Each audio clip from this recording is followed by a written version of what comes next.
So I am so honored to introduce to you these amazing women who lead all of the programs at Reconciliation Services, along with their incredible team, as well as all of the teams in the background, accounting teams and finance teams and HR and all the other things I can't remember, development.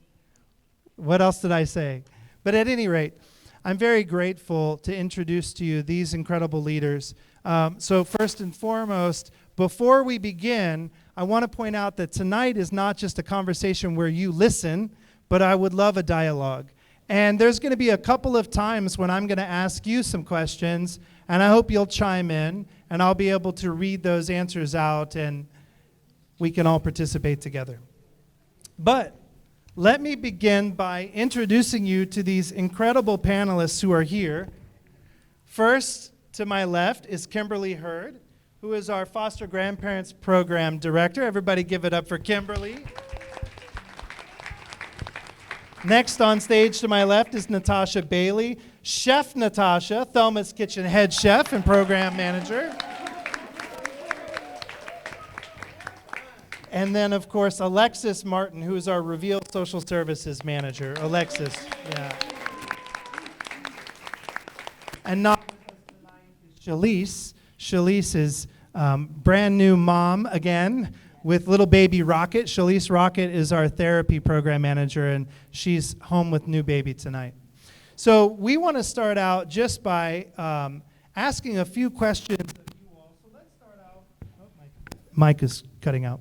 So let's start out with sharing just who you are and your program, and if you tell us a little bit about your program and why the work of reconciliation is important to you. So you have the mic, so you get to go first, Alexis. Tell us a little about your program. Is it on? We might need mic. Oh, yeah. And you do have to hold it up because it's a little quiet, so. Okay, so my name is Alexis Martin, and as Father Justin said, I am the Social Services Manager of Reveal. What we do in Reveal is provide emergency support services as well as case management services. Of course, I work alongside Therapy Manager Shalise Rocket. And the most important thing that Reveal does is really just serve the underprivileged, serve those who may have been overlooked at a point in time, and really bring them in and ensure that they have a fighting chance at life, a fighting chance when they want to make a transition in life. A lot of times we get individuals that come in and they really just don't know where to start. And so just working with an amazing team to ensure that that individual gets so much love and wraparound support to ensure that they just can change the trajectory of their life, their family's life, and the community as a whole. So that's what it's. Excellent, thank you. You know, you said, yes, please. You said I think you said underprivileged or underserved, and one of the other things that I like to point out when I hear those words are the words underestimated. All right now. Amazing. Yeah. Right? Because our neighbors aren't just necessarily underprivileged or, they are underestimated.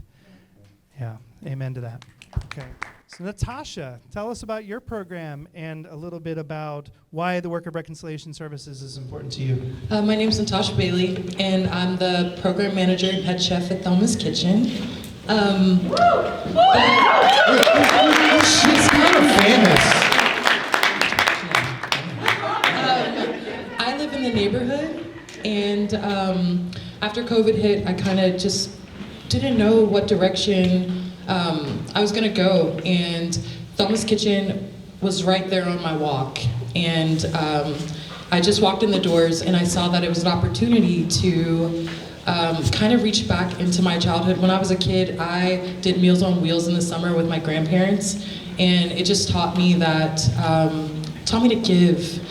give your time and yourself, and sometimes a conversation and a meal can really change someone's day. And I get to do that every day. And with the volunteers that we have, I get to connect with them, and we all get to have an impact together. And that togetherness is what really drew me in. And once we're open again and have the cafe, we're a gateway into all of the other services that reconciliation provides. So it's just nice to be a helping hand and at the same time be able to feed people food that's actually going to be able to nourish their bodies. Incredible food, right? All right.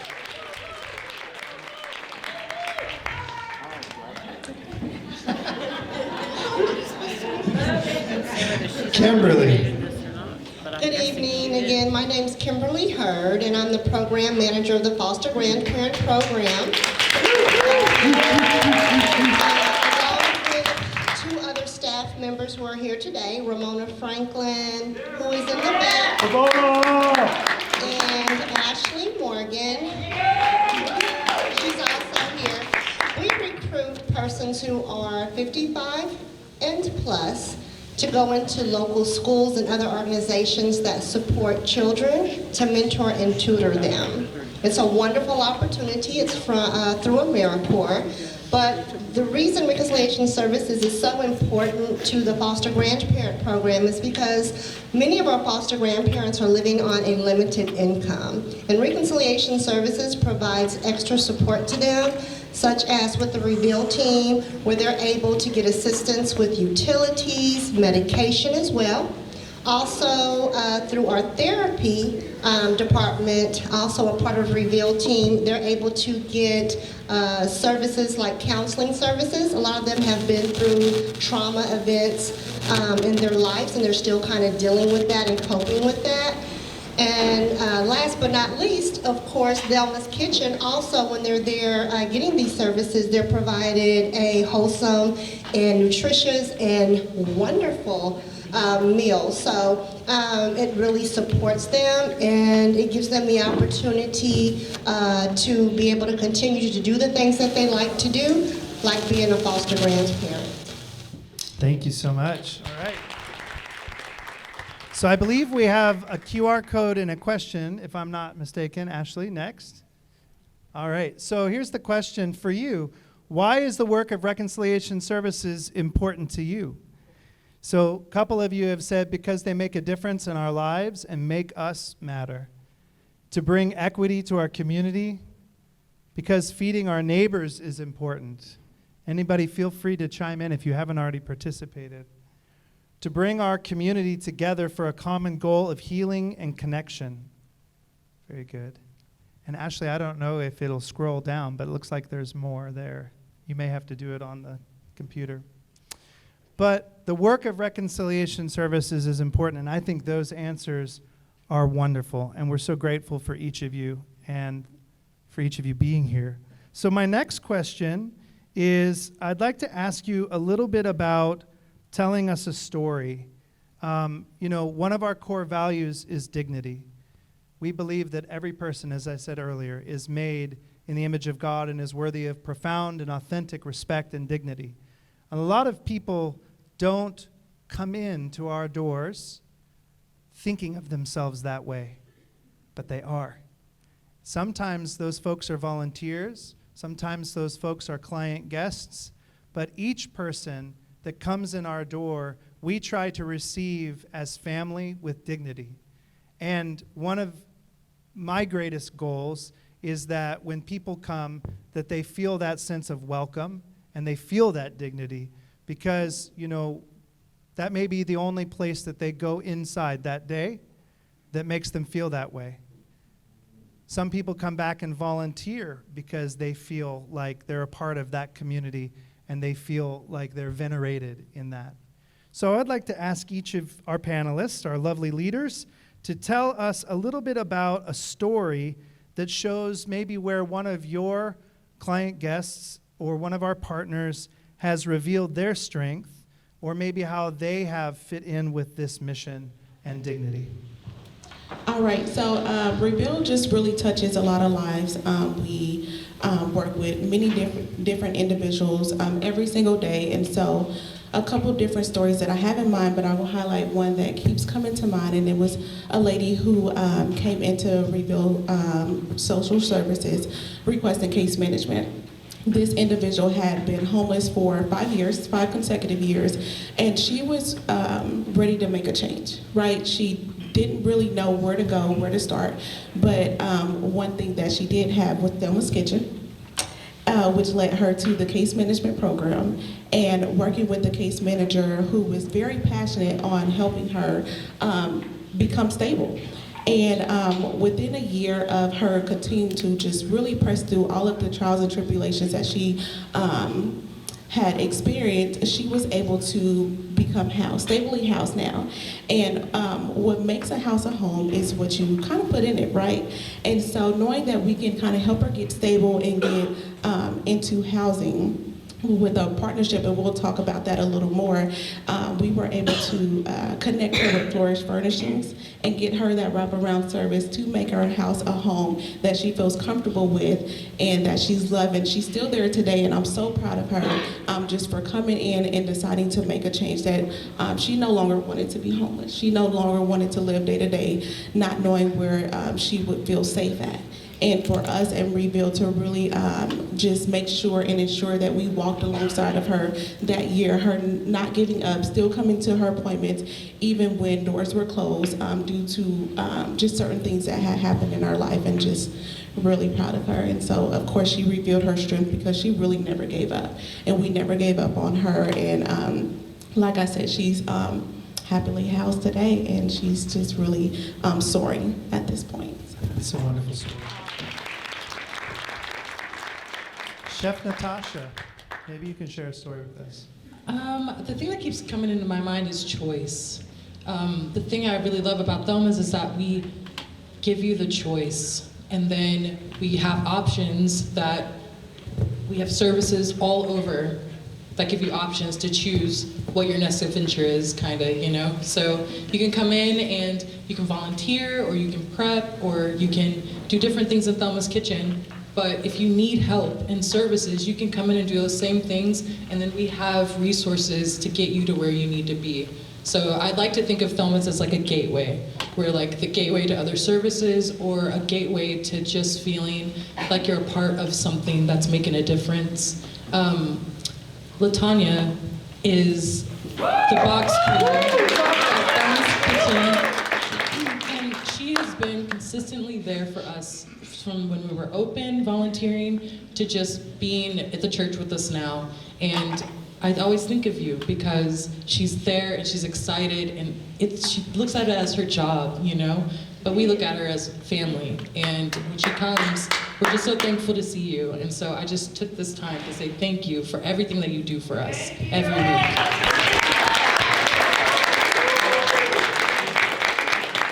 Thank you, Latanya. Kimberly, a story that is on your heart. Well, as we know, COVID has really done a number in the community, but it really impacted more so with our more mature population. Seasoned adults? Yes, seasoned adults, yes. And so we really had to turn to the community in order for us to continue to keep our foster grandparents engaged, because as many of you know, the schools were closed. And so the foster grandparents, almost probably 95% of them could not return into the classroom. And the foster grandparents really look forward to going in and tutoring and supporting the children. So we had to really lean on our community members and our partners in the community to continue to keep our foster grandparents engaged. So for one instance, the Kansas City Library came in and provided free classes on Zoom. So the foster grandparents could actually continue to be engaged with their classes for those schools that allowed them to participate virtually with them. They also allowed the foster grandparents to check out laptops and other electronic devices. So not only could they continue to participate and stay engaged with their classrooms, they were able to reach out to family members that they hadn't seen for a very long time. So that's just one way we leaned in with our community. Another way was we reached out to some community members who have their own services. One of those services is Anthony Butler. Many of you may be familiar with him. He owns what's called VIP Movement, and he goes around and does a lot of workshops that really support children and education. So he offered his services free to us, and he provided training and workshops via the phone. So our foster grandparents, all they had to do was call a number, and he provided training. So that was just really important to us, and we really appreciate that. It just goes to show how much that once the community comes together, exactly what we're able to do in times of a pandemic. So, yeah, I appreciate you sharing that. Let's give that a hand as well. That's wonderful. Before I go on to the next slide, I want to share a story of my own. Every day when I, for the last almost 10 years, have walked in, until just recently, I used to get greeted by an old friend. His name was Bo, and Bo passed away recently of blessed memory. And one of the things that Bo taught me was that everyone has something to offer. We all have strength waiting to be revealed. And one of the things that I love about reconciliation services and the work is that, you know, Bo, every day I would come in and he would say, Father Justin, you got something for me to do today? You know? And a lot of times I didn't know what to say to Bo. Like, you know, I was like, I don't know, Bo, just hang out and come on in, you know. And he would move boxes or help in the pantry when we used to run pantry. But when we did have Thelma's Kitchen open, which we will again soon, Bo was always there. And I just love that that idea that we can create, as Father Alexis said, a village where everybody has something to offer into that stone soup, that old story, right? Everybody has something to offer. And not all of us have money, not all of us have physical strength, not all of us are one thing or another, but we all have something to offer. And I just wanted to remember Bo tonight on my heart. So let's go to your question. So what and or who do you need to be the happiest and healthiest version of yourself? And the question is really rooted around this idea that we all need each other, right? We all need each other as community. We're not created to be lone rangers, but we are interdependent. And so your thoughts, hugs, my family and friends, to get up and to pay my rent on time. My home makes me feel safe. Friends, family, and community. You know, those things that we need, all of our neighbors need those things.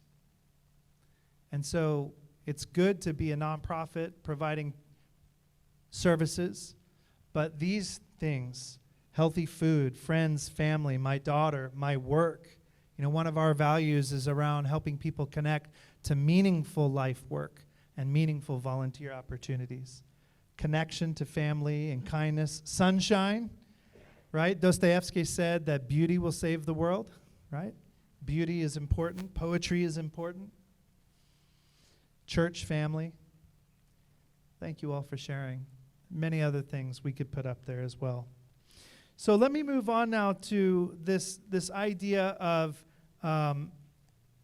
community, because as we talk about all of those things that make community important, I want to ask you all here on the stage, could you talk about the importance of community partnerships and how they help us achieve our mission and our goals?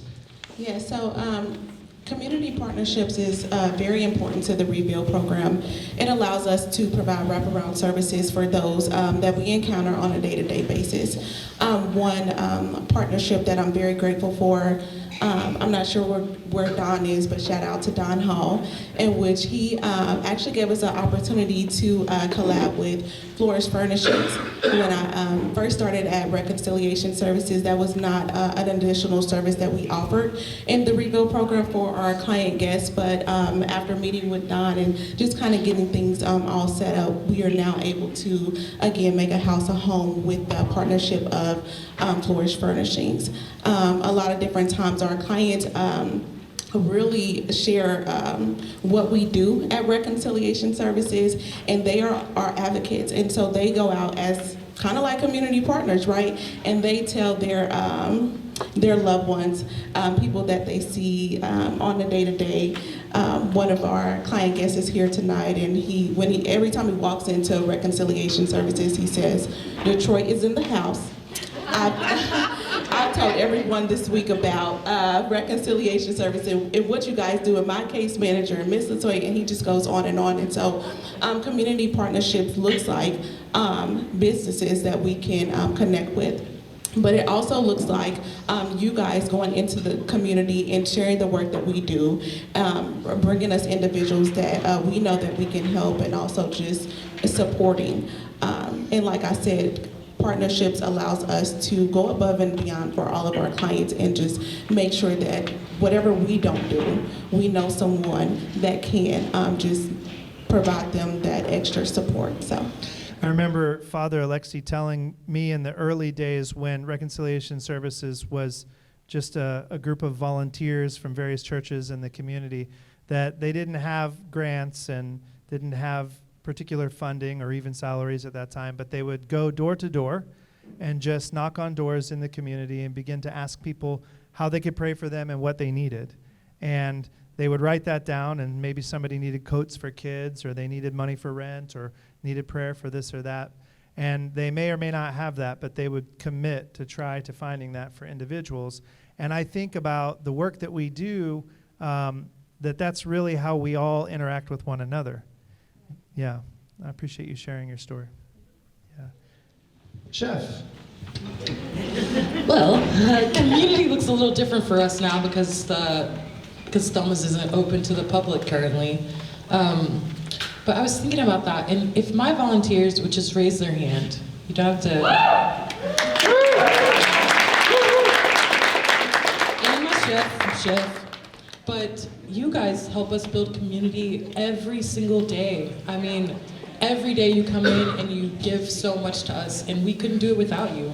I mean, sometimes when you are in a nonprofit, there are a lot of silos. So it's really nice to be able to break down those silos, not just with other partnerships, but with the people that we interact with every single day. Because we all come from different walks of life, but in those 3 or 4 hours, we all work together as one moving unit, and I couldn't do it without you guys, so thank you so much for everything.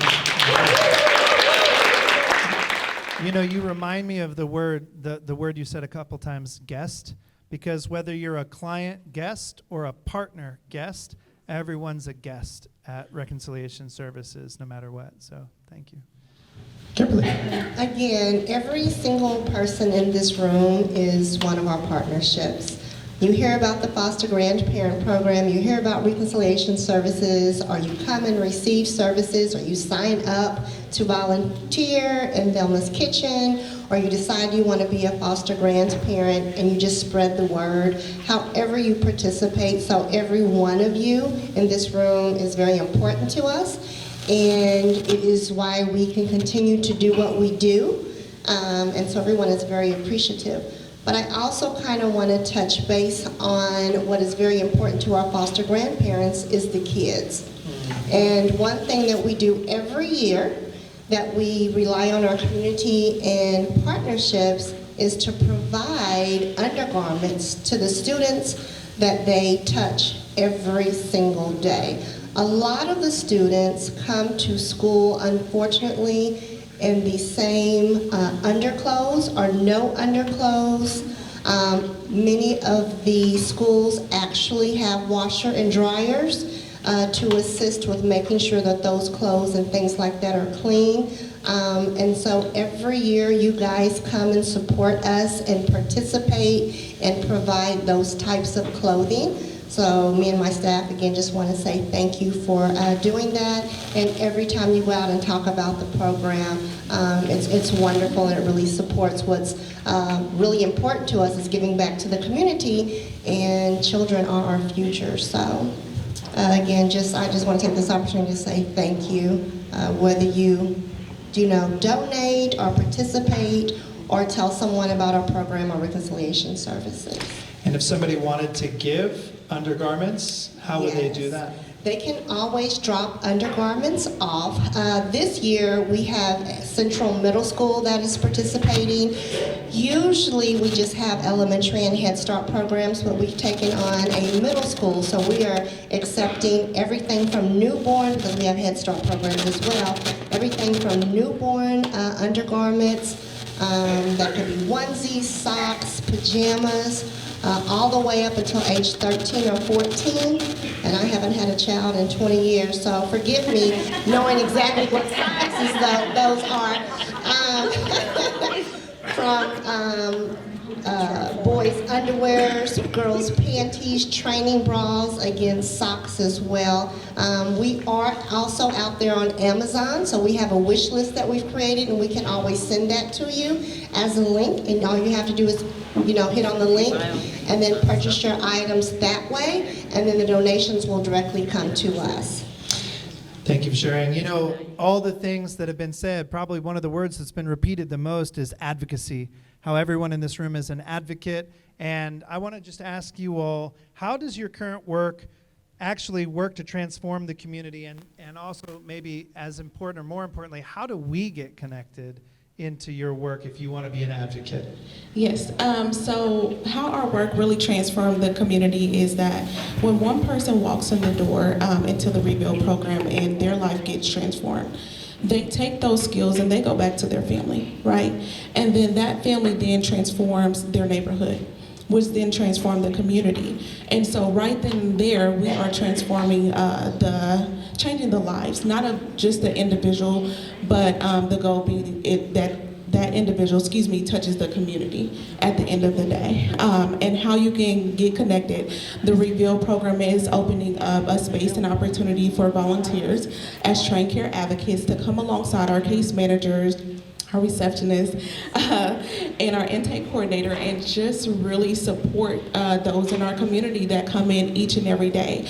That could look like grabbing a box lunch from TK and making sure that everyone that comes into our space gets a lunch. That could look like really taking a deep dive within our case management team and just providing the resources that you bring to the table alongside of our experts that we kind of see every day. And so, yes, and how you can get connected. So Miss Deontay Hurd, which is one of our case managers, and Rachel Kabicki, she is our intake coordinator, in which if you would like to hear more about the trained care advocates, if you just want to go to the back table, if you guys, Deontay and Rachel, can raise your hand. Those two lovely ladies who know so much about the Rebuild program and work really hard every single day, as well as Miss Latoya, front desk receptionist. She knows exactly what we do every day and how to get Really volunteering. Volunteerism keeps us going. Without our volunteers, we would not be able to do the things that we are able to do. So volunteering at Thelma's Kitchen is huge for us. What if I can't cook? Are there any other things that I can do? Oh yeah, you can. There are tons of things that you can do. And if you don't feel comfortable cooking, we can teach you. Ooh. We are very caring, and we will work with you and get you prepped. And when you leave, you'll know how to go home and make something out. Well, and I won't call them out because I know a couple people would get mad at me if I did, but there are also some special people who are drivers and deliver. Yes. And if you are interested in being a delivery driver for Thelma's Kitchen Box Lunch, that's another much needed position. Very much needed, but Yeah. Right now we have one, Miss Nadine, if you would raise your hand. Every week. I didn't do it, Nadine. That's not my, I she's in didn't town. do it. She is at Thelma's Kitchen no matter what. If we have something that needs to go out on the fly, we know that we can reach out to Nadine, and if she's available, she will help us. Thank you so much for everything that she does. Kimberly. The foster grandparent program supports the community by going into schools again to mentor and tutor. And once they reach a child, and it only has to be one child that they're able to reach and get through, they're putting back into the community. And so that particular child is becoming to be a positive person in the community that they live in. How you can get connected, if I can have the foster grandparents that are with us today, raise your hand. Woo! Foster grandparents. Raise your hand high. I can talk about policies and procedures and our handbook and things like that. But if you really want to get to know what it's like being a foster grandparent, please stop by and speak to one of these wonderful grandmothers that go into the schools every day and support and work with these children. The children that they are partnered with, they have to be deemed special needs or exceptional needs children. But if you really want to know about their work, please stop by and talk to them. You can also stop by our office during business hours. We will be more than happy to sit down with you and tell you how you can qualify for the program and the guidelines and what you can expect about the program. Go to Reconciliation Services website as well. There's information on there. And you can also just call our office by contacting Reconciliation Services main number. Again, the qualifications for the program is you have to be at least 55 years of age or older. You do have to fall in within a certain income guideline, and we can discuss that when you stop by or you call. You have to be able to provide at least 15 hours of volunteer work. That's really easy to do. And also be willing to participate in monthly training as well. So we are mandated, it is through AmeriCorps, to provide those types of training, and I'm getting the wave. Okay. All right. So thank you so much. So lots of ways to get involved, but also I just wanted to encourage you, maybe you don't have time to get involved, but you want to be meaningfully participating, you want to be an advocate. You can actually donate online, and I believe there's even a QR code. You can sign up for more information. If you scan that QR code, it'll take you right to our donate page. We would love, love, love to have you join us in our work financially if you're able to at any level. So thank you so much for that. Well, now we want to turn our attention, first of all, to thank our sponsors, including Wagwan, Fanny's, High Hopes Ice Cream, Boulevard Brewing Company, Stockyards Brewing, Casey Wine Works, as well as Happy Trees Painting, who is going to be guiding us in our painting class in the adjoining room, if you signed up for that a little bit later. I also want to acknowledge and thank Keystone for donating this space to us to meet in tonight. I want to thank all of you who have volunteered, especially the staff and volunteers and others at Reconciliation Services, for putting on this lovely evening.